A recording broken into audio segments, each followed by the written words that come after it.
Swaay.Health. Hey everyone, I'm John Lynn, the founder of Swaay.Health, and we're excited to bring you another in our series of interviews with top leaders in healthcare marketing. And our guest today is Adam Putterman. He's co-founder at Ours Privacy. Welcome, Adam. Thanks for having me. Excited to chat. Yeah, excited to dive into a really important topic that every healthcare marketer seems to be talking about, which is, making sure that they're ensuring the privacy of their patients, but still have what they need to be able to do their job as marketers. But before we dive into that, tell us a little bit about yourself and Ours Privacy. Yeah. Always happy to chat about this. So Ours Privacy is what you would call a HIPAA compliant customer data and privacy platform. We work exclusively in healthcare, and we help any healthcare company that is dealing with large amounts of sensitive patient consumer data while also running a lot of ads and analytics. And we help them do effective but also compliant performance marketing and web analytics. That's awesome. So tell us, why should healthcare organizations really be paying attention to privacy on their websites, including the often talked about third-party pixel, which, anyway, why does all that matter? Why is it so important? Yeah, I think the obvious reason that everyone talks about that's very top of mind is the financial or legal penalties or risks. So that's the FTC, that's the HHS or OCR, that's the states now that have gotten involved. It's potential civil class actions. I think that's been talked about a lot, right? The just like risks of having these things on your site. But the other thing that I think people don't focus on enough is that there's also an advantage to this, which is consumers care, and they care a lot about any company, but particularly healthcare companies protecting their data and being privacy forward or privacy first. And so another big reason to do this is it helps you live the values of your organization, and it helps you appeal to patients, customers, consumers, users in a innovative way. Yeah, that's awesome. So I think what's interesting when you work in the space that you do, you see a lot of healthcare websites. I'm sure you've seen all sorts of wide variety of things, maybe through Yeah. ignorance, maybe through, just, someone who doesn't understand the laws and regulations. But what would you say are some of the egregious things that you've seen on healthcare websites, despite all the risks that you talk about, right? FTC, OCR, et cetera, that could be an issue. Yeah, what are some of the things you still Yeah. see people doing that they shouldn't do? Yeah, I think the two biggest things that come to mind are one, and this has become very rare, but the thing that kicked all this off is people having pixels not on their site, which is problematic, but even worse, in their patient portals, right? Like somehow within MyChart or something like that. That's a huge issue, right? Like you can't be having uh these trackers or pixels are problematic on the websites, but it's an even bigger problem if it's within a patient portal. And then the second, I think, is just given the massive increase we've seen in the states enforcing various state privacy laws and the civil class actions that have followed those, is a lack of a consent banner in a state like California or a few others that have um, strongly signaled that they're going to enforce that type of thing. And if they don't, that other firms will. So I think we're seeing that come up a lot more in calls these days. And it's one of the reasons why we built our own consent manager, is so that you can do all of those things in one place. But those are the two big ones. That's interesting. So, I don't know why someone would, well, actually, I do know why they'd want to put it on the patient portals, because they want to target their patients. But anyone that understands privacy understands why that's problematic. With Ours Privacy, can you put the pixel on the patient portal, or do you still say, hey, let's not go to the patient portal for the pixel, if you use a solution like Ours Privacy? Well, first of all, with Ours Privacy, you're not using third-party marketing pixels, right? Like there's no need to put a meta pixel on your site, and we would actively encourage you not to.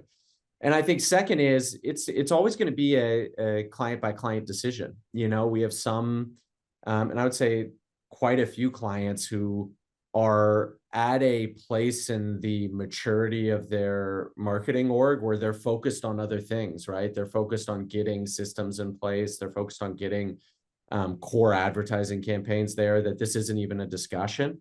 But I think the big benefit of having a platform like ours, Privacy, where we're signing a BAA and we're orchestrate or architected from the ground up to handle this sort of data, like right, like USA only, no AI training, the BAA in place, all of that stuff, enables us to do things like that. Yeah.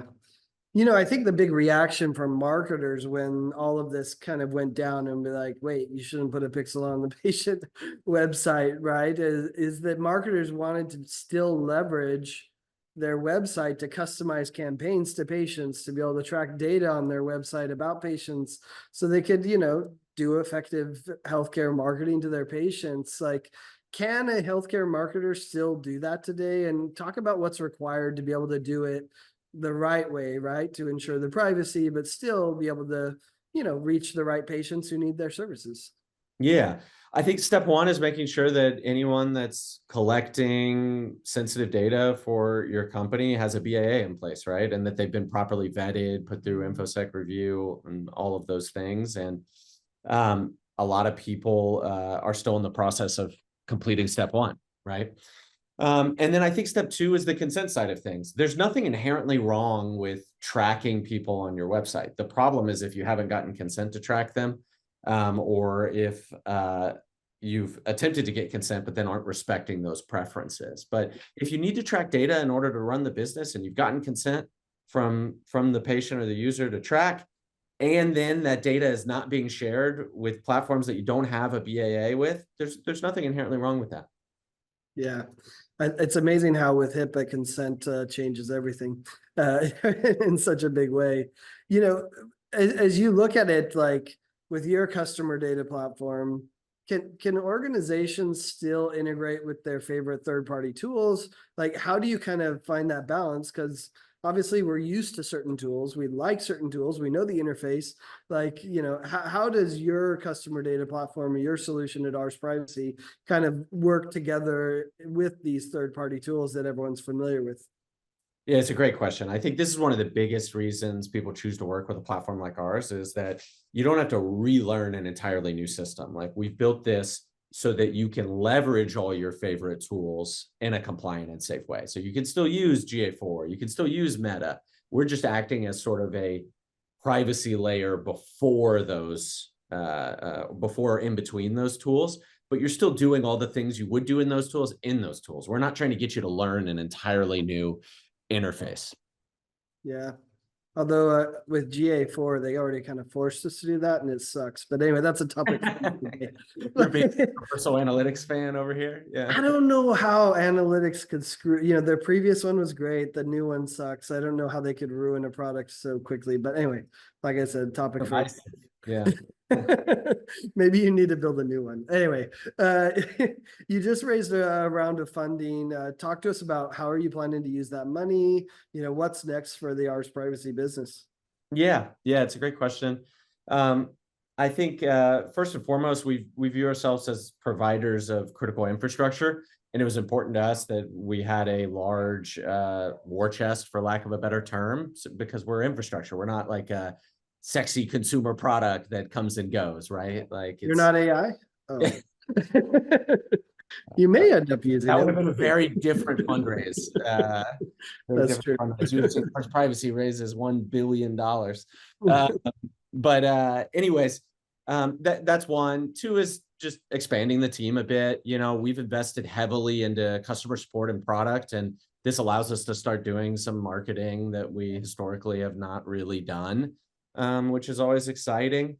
And in terms of where we're going, like what we're trying to build is a privacy first MarTech infrastructure for healthcare. And we want to make it as easy as possible for healthcare marketers to run effective but compliant campaigns. So that means building new tools like the consent management platform. And, we've got a hefty product roadmap, and we're excited to keep investing and shipping around that. That's awesome. Who's the ideal customer for you? Is it the healthcare organizations? Is it health IT companies? Is it a mix of all those? And does size matter? I mean, the funding, I guess, probably makes it so you could scale to any size. Is that how you kind of look at it?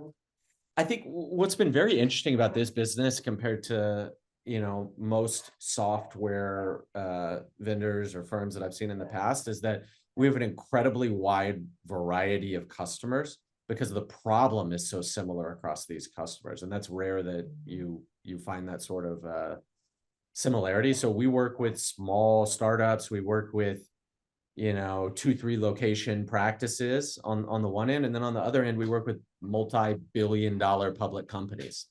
And what's so fascinating about what we do is that they have very, very, very similar problems when it comes to ours privacy. And you rarely see that, right? Like usually you have to pick a lane. So the ideal customer for us is someone that is doing a lot of performance marketing, a lot of web analytics, and cares about compliance and effectiveness. And yeah, it's really fun for us because we get to see a lot of really, really smart, interesting teams working on interesting problems in interesting ways and helping people. Yeah. Yeah. It's interesting. The implementation is probably almost the same for the small one versus the large one as well. A little In a lot of different. ways. In a lot of ways, yeah. And in many ways, it's less about the size of the organization and more about where they're coming from. Like, are they coming from, they had 50 pixels, they were used to that, and now they're trying to transition to a compliance forward setup? Or are they coming from, we were flying blind, doing nothing, we were tracking nothing, we don't even know what we want to track or what ads we want to run, and less about size, more about where they're coming from. Yeah, very interesting. Well, Adam, I appreciate you taking time to talk with us and share about this important topic. I know everyone's grappling with making sure they're compliant, they respect the patient, but still have the tools they need to be effective marketers. So thanks so much for taking time to talk with me, and thanks everyone for watching and listening. If you want to find more their marketing content like this, be sure to check it out at Swaay.Health. Thanks, Adam. Thank you.